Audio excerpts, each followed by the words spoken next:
பூண்டாக இருந்தால் 2 பூண்டு எடுத்துக்கோங்க. இந்த பூண்டு வந்து லைட் ப்ரௌன் கலரில் நல்லா வதங்கி வரணுங்க.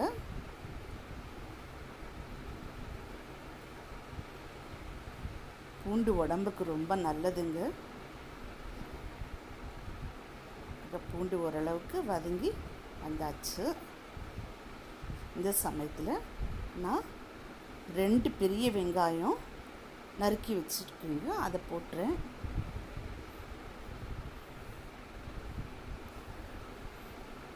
ஸோ இதையும் கொஞ்சம் லைட் ப்ரௌன் கலரில் வர அளவுக்கு வதக்கணுங்க. இதோ வெங்காயம் கொஞ்சம் நல்லா வதங்கி வரணும்னா இந்த வெங்காயம் வதங்குற அளவுக்கு கொஞ்சமாக உப்பு போட்டுக்கணுங்க.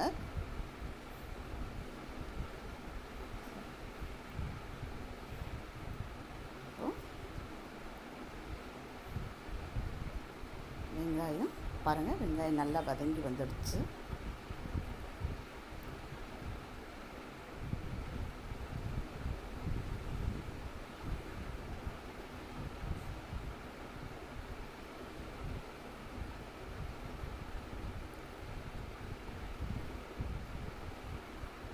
எப்பயுமே சமையல் வந்துட்டு ஆசையோடு சமைக்கணுங்க. டேஸ்ட்டாக இருக்கணும் அப்படின்னு நினச்சி சமைச்சோம்னா எப்படிப்பட்ட சமையலையும் நல்லா செய்யலாங்க. இப்போது நான் 3லேருந்து 4 தக்காளி, நான் வந்து 3 தக்காளி பெரிய தக்காளியாக கட் பண்ணி எடுத்துட்டுருக்கேன். சின்னதாக இருந்தால் ஒரு 4 தக்காளி எடுத்துக்கலாம். ஸோ இந்த தக்காளியும் சேர்த்து கொஞ்சம் நல்லா வதக்கணுங்க. இதை நான் சொன்னாப்பில் வந்துட்டு என்ன பண்ணணும்னா, நம்ம எல்லோரும் நல்லா டேஸ்ட்டாக சாப்பிட்ணும். இப்போ கறிவேப்பிலை கொஞ்சம் போட்டுட்டேன், சாப்பிட்ணும் நம்ம மனசில் நினச்சி செஞ்சோம்னா, அதாவது விருப்பத்தோடு செய்யணும் அந்த சமையல் எதையுமே.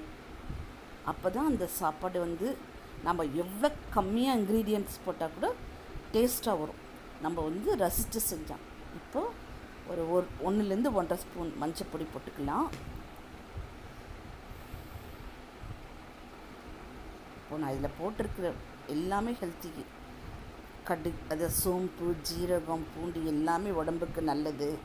அதே மாதிரி இந்த மஞ்சள் பொடி, கறிவேப்பிலை, இது எல்லாமே உடம்புக்கு ரொம்ப நல்லது. அதனால தான் அப்பயே சொன்னாங்க,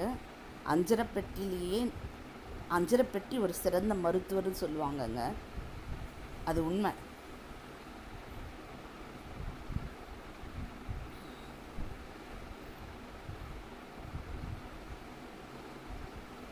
ஸோ இது ஓரளவுக்கு கொஞ்சம் நல்லா வதங்கி வரணுங்க. வெங்காயம் தக்காளி எல்லாம் நல்லா வதங்கி இந்த எண்ணெய் மேலே தெரிகிற மாதிரி இருக்கணும். இப்போ பாருங்கண்ணே, தெரியுதுங்களா? எண்ணெய் நல்லா பிரிஞ்சு வரணும்.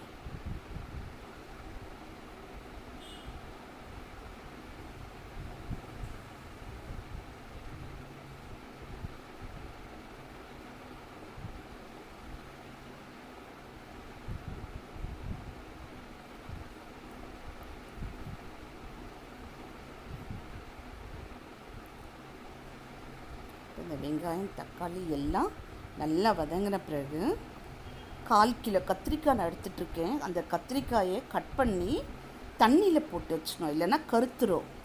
ஸோ நான் கத்திரிக்காயை கட் பண்ணி தண்ணியில் போட்டு வச்சுட்டுருந்தேன். அதை வந்து இப்போது இதோடு சேர்த்து வதக்குறேங்க.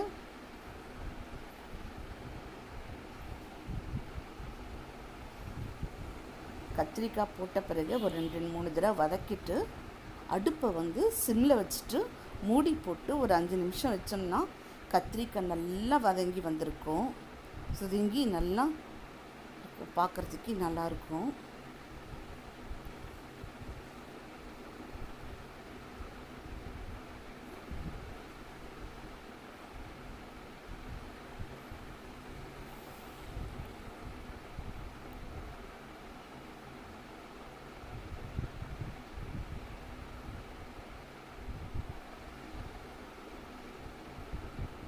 அவ்வளோதாங்க. இப்போ ஒரு மூடி வச்சு சிம்மில் வச்சுட்டு ஒரு 2-3 நிமிஷம் நம்ம வதங்க விடலாம். இப்போ பாருங்கள் வதங்கிட்டுருக்கோம். பாருங்கள் நல்லா வதங்கியிருக்கு. பாருங்கள் அருமையாக வதங்கியிருக்கு கத்திரிக்காய். இந்த சமயத்தில் நம்ம என்ன பண்ணணும்னா மிளகாப்பொடி, குழம்பு மிளகாப்பொடி தேவையான நம்மளுக்கு எவ்வளோ காரம் வேணுமோ அந்த அளவுக்கு குழம்பு மிளகாப்பொடி போட்டுக்கணும். நான் 3லேருந்து 4 ஸ்பூன் போட்டுறேன். அதாவது அந்த காரத்துக்கு எவ்வளோ வேணுமோ அப்படி நம்ம போட்டுக்கிட்டு அதையும் ஒரு வதக்கிட்டு மறுபடியும் ஒரு சிம்மில் வச்சு ஒரு நிமிஷம் வச்சிடலாம். அந்த காரமெல்லாம் அந்த கத்திரிக்காயெலாம் ஏறப்பில் நம்ம வதக்கிட்டுருக்கணும். இதுக்கு நடுவில் நம்ம என்ன பண்ணணும்னா ஊற வச்சுருக்கோம் இல்லைங்களா மொச்சக்கொட்டை, அதை வந்துட்டு குக்கரில் வச்சு ஒரு 3 விசில் வர அளவுக்கு வேக வச்சு எடுத்து வச்சுக்கணுங்க.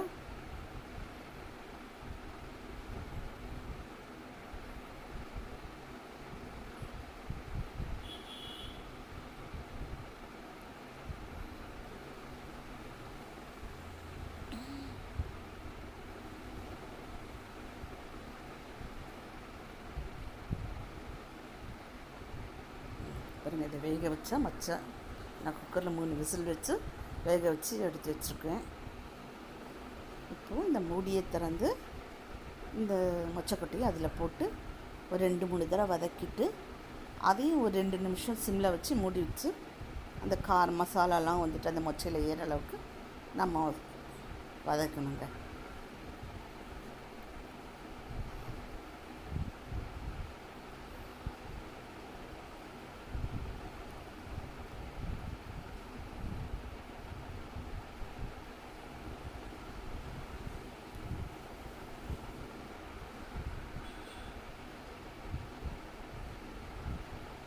இந்த குழம்பு ரொம்ப அருமையாக இருக்குங்க.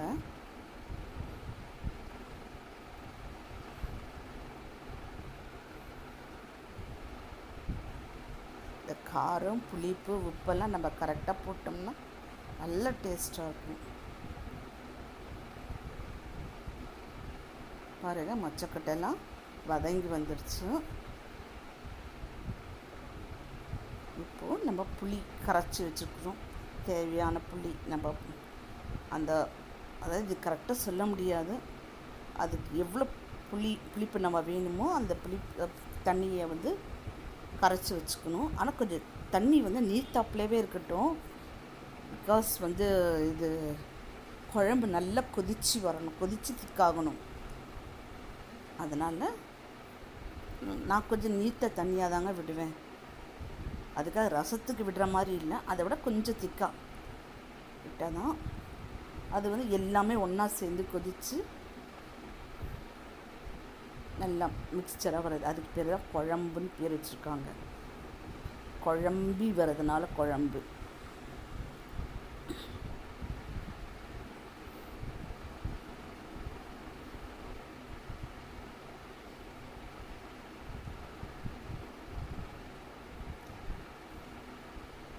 கருவேப்பிலை ஏற்கனவே கொஞ்சம் நிறைய உப்பு இருக்கிறதுனால கொஞ்சம் கம்மியாகவே உப்பு இருக்கட்டும். அப்புறம் பின்னாடி குழம்பெல்லாம் நம்ம இறக்குற சமயத்தில் வாயில் விட்டு பார்த்துட்டு உப்பு பத்தலைன்னா நம்ம அந்த டைமில் போட்டுக்கலாம். கொஞ்சம் கம்மியாக இருந்தால் நல்லது தான். இப்போ பாருங்கள் குழம்பு கொதிக்க ஆரம்பிச்சிருக்கு. இந்த குழம்பு வந்து நம்ம இறக்கிறதுக்கு ஒரு 5 நிமிஷம் வரலாம் நல்லா கொதிக்க விட்டு அதுக்கப்புறம் தாங்க கருவாடு போடணும். இறக்கிறதுக்கு 5 நிமிஷத்துக்கு முன்னாடி தான் கருவாடு போட்டு, இல்லைன்னா கருவாடு வந்து நல்லா கரைஞ்சிட்டோம். ரொம்ப குழம்புல கரைஞ்சிடுச்சுன்னா அப்புறம் அந்த கருவாடு சாப்பிட்ற அந்த எஃபெக்டே நம்மளுக்கு இருக்காது. அதனால் நான் இறக்கிறதுக்கு கொஞ்சம் நேரத்துக்கு முன்னாடி கருவாடு போட்டு நல்லா கொதிக்க விட்டுட்டு அப்புறம் தாங்க நான் வந்துட்டு இறக்குவேன்.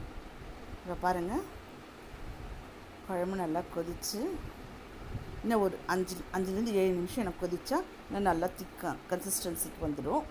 இந்த சமயத்தில் கருவாடு வந்து நம்ம க்ளீன் பண்ணால் சைடில் இருக்க அந்த இது முள் மாதிரி இருக்கிறது அதெல்லாம் எடுத்துகிட்டு நல்லா கருவாடை 2-3 தடவை நல்லா கல் இருந்தால் தேய்ச்சி, இல்லைன்னா நல்லா ஊற வச்சிட்டோம்னு வச்சுக்கோங்க. வெந்நீர் போட்டு கொஞ்சம் லைட்டாக நல்லா இது பண்ணி நல்லா கையிலேயே நல்லா தேய்ச்சி அந்த மேலே இருக்கிற இதெல்லாம் எடுத்துட்டா நல்லா சுத்தமாகிடுங்க. இப்போ அந்த கருவாடு சுத்தம் செஞ்ச கருவாடை நான் இப்போ இந்த குழம்புல போட்டிருக்கேன். கருவாடு போட்ட பிறகு ஒரு 5லேருந்து 7 நிமிஷம் கொதிக்கணும். 5 நிமிஷம் கொதிச்சா போதும். அதாவது அந்த கிரேவி வந்து நல்லா திக்காக வரணும், குழம்பு வந்து நல்லா திக் கன்சிஸ்டன்சிக்கு வரணும்.